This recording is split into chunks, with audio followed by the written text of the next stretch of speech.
On page, as I referred to here back with another deck here today, we're looking at the bicycle Dino Dames. I keep wanting to say dinner, but Dino Dames, which is by the Futurist Company, as it says on the bottom, which was run by the son of Mike, who owns collectible playing cards. It used to be classic playing cards at some point in time.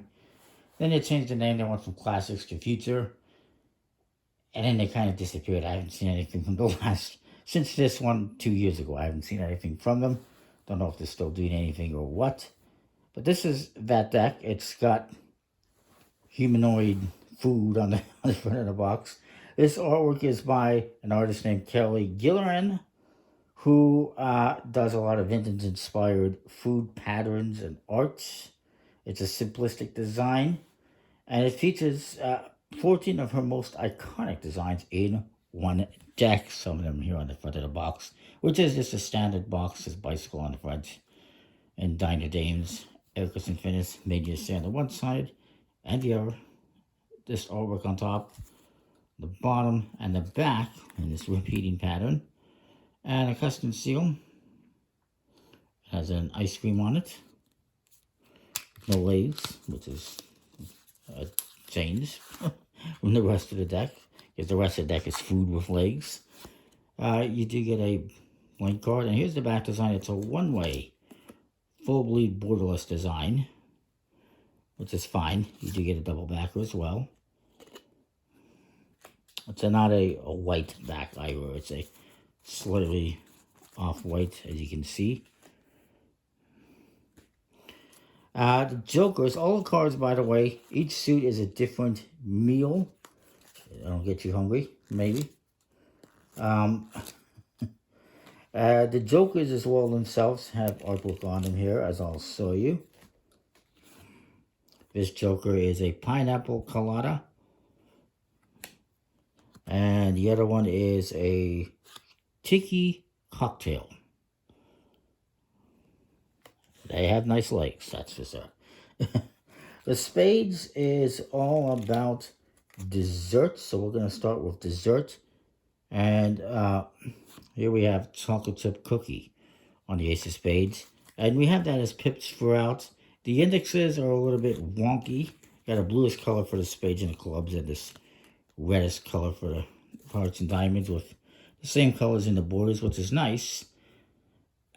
We'll get back into that, the index, my issues with that momentarily. But all the cards, they replaced their pips with food.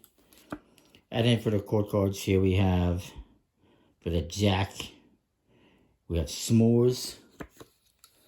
Here we have chocolate bundt cake and chocolate chip cookies.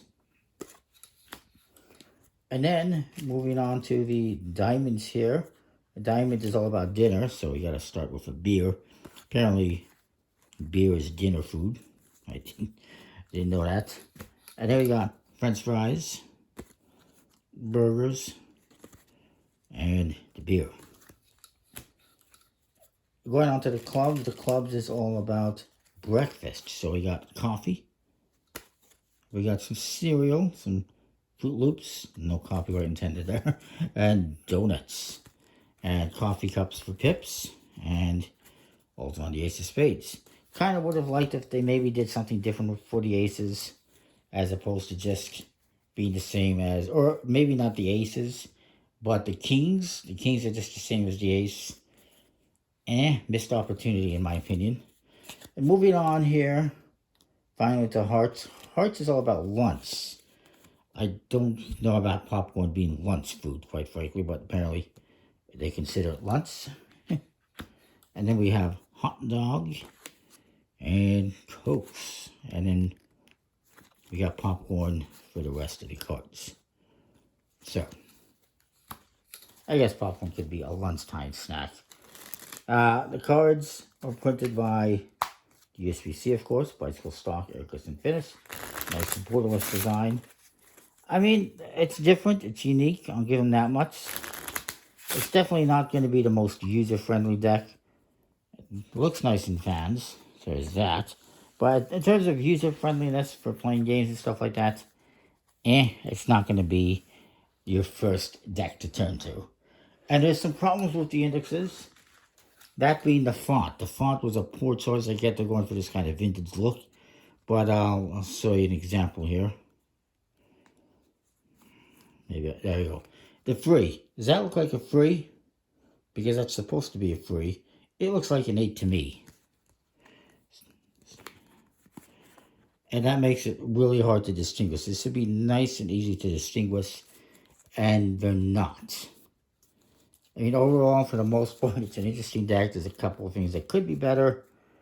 I'm going to give this one, I'm going to rate it probably a B. Just because of some minor issues design-wise. But, I mean, the back design looks nice in fans and forces. And it's definitely interesting and unique. But, yeah, they could have done something different for the kings. And the indexes definitely could have been better. So that is that. Pretty solid deck otherwise. Comment, like, subscribe, let me know what you think. We'll see you next time for more.